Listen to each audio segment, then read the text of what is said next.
IT job కోసం చూస్తున్నారా? ఐటీలో కెరియర్ బిల్డ్ చూసుకోవాలనుకుంటున్నారా? అయితే సమాధానం కోడింగ్ ట్యూటర్. ఇన్ఫ్లుయెన్స్ అయ్యి మీతో మంచి అసోసియేషన్ ఉన్న వాళ్ళు ఎప్పుడైనా మీ నుంచి దూరం అయ్యారా? ఎవరో ఇన్ఫ్లుయెన్స్కి లోనయ్యి? ఫస్ట్ నేను ఒక విషయం చెప్తానండి. నాకు మధ్యలో దగ్గరైన వాళ్ళు, మధ్యలో దూరమైన వాళ్ళు నాకేమీ అసలు నాకు ఆ ఫీలింగే లేదు. లేదు, అసలు వచ్చినా పోయినా ఇట్స్ ఓకే. నేను అసిస్టెంట్ డైరెక్టర్గా ఉన్నప్పటి నుంచి నా పరిచయాలు, నా బిగినింగ్ డేస్లో ఉన్న నా మిత్రులు, నా ఫ్రెండ్స్, నా కోసం నేను ఇప్పటికీ నా ఫ్రెండ్స్ అందరూ భోజనం టైంకి నా చుట్టూ అప్పటి నుంచి ఉన్న వాళ్ళందరూ లంచ్ టైంకి లంచ్ చేసావా అని ఫోన్ చేసేవాళ్ళే ఉన్నారు.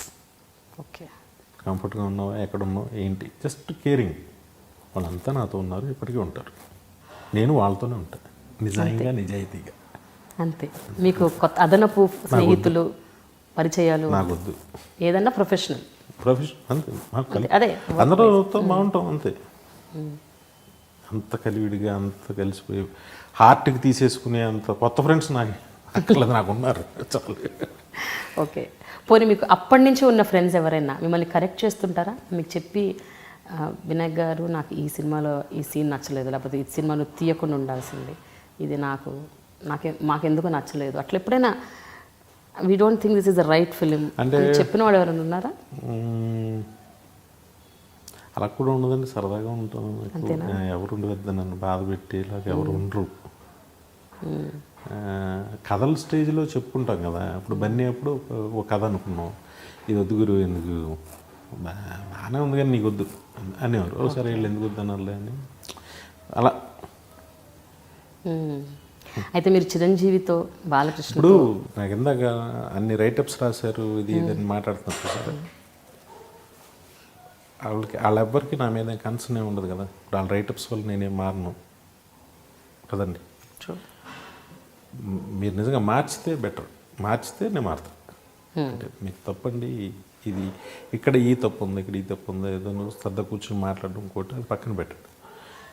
సరే అయిపోయిన తర్వాత ఒక 1 monthకి ఇప్పుడు చిరంజీవి గారు ఈ మీటింగ్, చిరంజీవి గారు కలిసినప్పుడు నేను అఖిల్ చూశాను, తీయటం క్వాలిటీ అదంతా బాగుంది, పాటలు తీయటం అన్నీ బాగున్నాయి, కానీ ఎంచుకున్న కథ ఆ థ్రెడ్, ఒక థ్రెడ్ సింగిల్గా ఆ థ్రెడ్లో ఇది లేదు, ఆ అల్లిక లేదు, అందమైన అల్లిక లేదు సినిమా.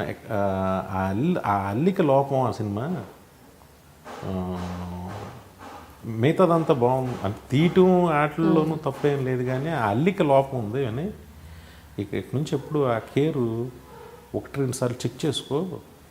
ఏ కథ తీసుకున్నా కూడా స్క్రీన్ ప్లేలో ఎక్కడి నుంచి ఎక్కడికి వెళ్తున్నాను కదా, ఎక్కడి నుంచి ఎక్కడికి అది మాత్రం కరెక్ట్గా పట్టుకో, 1-2 సార్లు ఎక్కువ దాని మీద శ్రద్ధ పెట్టు అన్నారు. అది కరెక్ట్ చేయటం. ఓకే, ఓహో అంటే స్క్రీన్ ప్లేలో పోతారు. ఇప్పుడు నేను అక్కడి నుంచి ఏం చేస్తా, ప్రతిదాన్ని ఓహో ఇది స్క్రీన్ ప్లే కరెక్ట్గా ఉందా అని ఒకళ్ళిద్దరు స్పెషలిస్టులు ఎవరికో చెప్పి, లేదండి అని అవడానికి ఇది అవుతుంది. ఓన్లీ చెడే చెప్తే డిప్రెస్ అవుతాం. ట్రూ. అంటే అంత కన్సర్న్, అంత కేర్ ఉన్న వాళ్ళు ఎలా చెప్పాలి, అంత బాగుంది, బట్ ఇది సజెషన్ అని చెప్తే మీరు ఈ కేర్ తీసుకోవాలి, అక్కడ ఫెయిల్ అవుతున్నారు మీరు అన్నట్టుగా రివ్యూస్ అలాంటివి ఉన్నాయనుకోండి, బాగుంటాయి. కాకపోతే ఈ పెద్ద చదవడానికి జనం కూడా పెద్ద ఇష్టపడలేదు అలా. అంతేనంటారా? వినాయక్ గారు, ఒకళ్ళు చెప్పడం పక్కన పెట్టండి, మీకు మీరు ఎప్పుడైనా తెలుసుకుంటూ ఉంటారా? అంటే ఈ ఫలానా సినిమాలో నేను ఈ సీన్ ఇలా తీయకుండా నెక్స్ట్ టైం ఇలా చేయకూడదు, సో అట్లా అంటే సెల్ఫ్ కరెక్షన్ నేను అనేది. అలా అని కాదు కానండి. ఇప్పుడు యోగి సినిమా చేసాం అనుకోండి, సపోజ్ యోగి సినిమా చేసినప్పుడు కొన్ని పాటలు నేను నేర్చుకుంటాం. అంటే కన్నడ కథలు మనకి ఆడినవి తక్కువట. ఓకే, ఇలాంటి సారోనెస్ మన వాళ్ళకి పెద్ద నచ్చదు. ఎండింగ్స్ అంటే ఎండింగ్స్ బాధగా అలా ఉన్న మన వాళ్ళకి ఎక్కువ శాతం నచ్చవు అనేది ఒక లెసన్. ఆ తర్వాత అలాంటివి ఏమొచ్చినా కూడా పక్కన పెట్టేస్తుంటారు. ఓకే, ఇప్పుడు ఎవరో వచ్చి ఒక మ్యాజిక్ ఇది భూమి సైన్స్ ర్యాకెట్ అని ఎవరన్నా ఇప్పుడు చెప్పారనుకోండి నాకు పక్కన పెట్టేస్తారు because of Akhil. Yeah Akhil నుంచి నేర్చుకున్న పాఠం అది. ఇలా ప్రతిదీ ఎందుకు నేర్చుకోండి, డెఫినెట్గా నేర్చుకుంటాం. దెబ్బ తగిలినప్పుడు ఓ రాయి తగిలింది అనుకోండి, డెఫినెట్గా నెక్స్ట్ డే షూ వేసుకోవాలనే సెన్స్ తెలుస్తుంది కదా, ఎందుకు డెఫినెట్గా నేర్చుకుంటాం.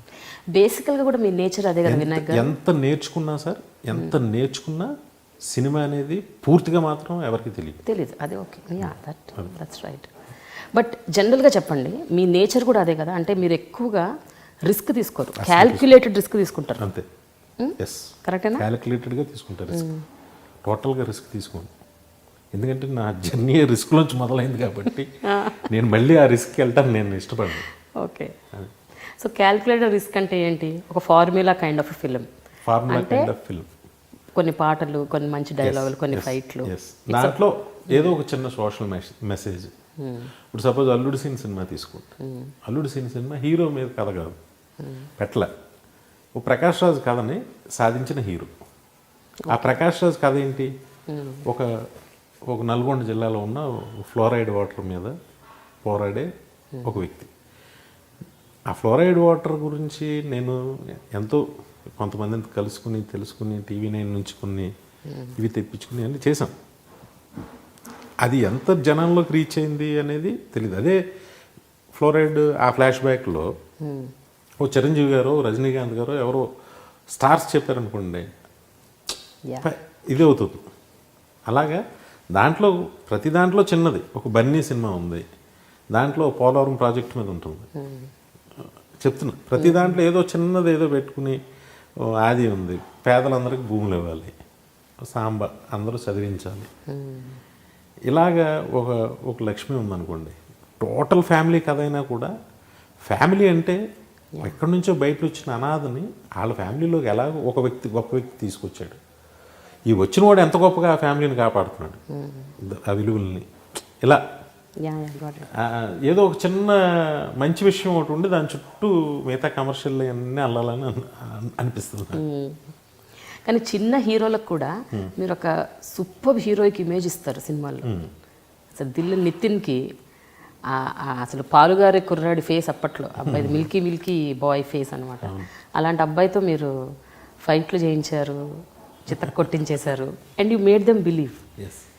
సో ఇట్స్ నాట్ పాసిబుల్ యాక్చువల్గా. జనరల్గా మిగతా డైరెక్టర్స్తో అది సంబంధించి ఏమో నేనైతే తీసేసే, నేను అనుకున్నది క్షణం అనిపించలేదా ఈ అబ్బాయితో ఇలాంటి ఫైట్లు చేయించకూడదు, జనాలు యాక్సెప్ట్ చేయరేమో?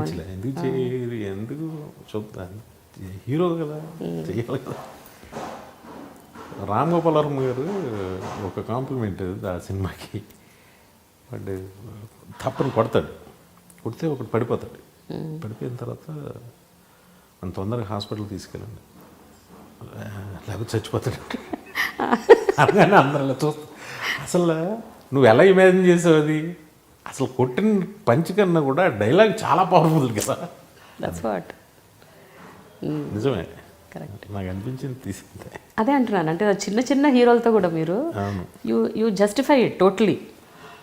ఆ సీన్స్ ఎక్కడ కూడా అన్బిలీవబుల్గా అనిపించదు. అఫ్ కోర్స్ అంటే మోర్ దెన్ రియాలిటీ ఉంటుంది, అన్రియల్గా ఉండొచ్చు కానీ అన్బిలీవబుల్ ఉన్నాయి కదండి. అదే అన్నప్పుడు ఫైట్ అంటే ఇలా కొట్టగానే ఎగిరిపోవడమే కదా ఇప్పుడు చూస్తున్నాం. అలా లేకపోతే అది లేదేంటి అన్న, అలా లేదేంటి అని అడిగే పరిస్థితి ఉంది ఇప్పుడు.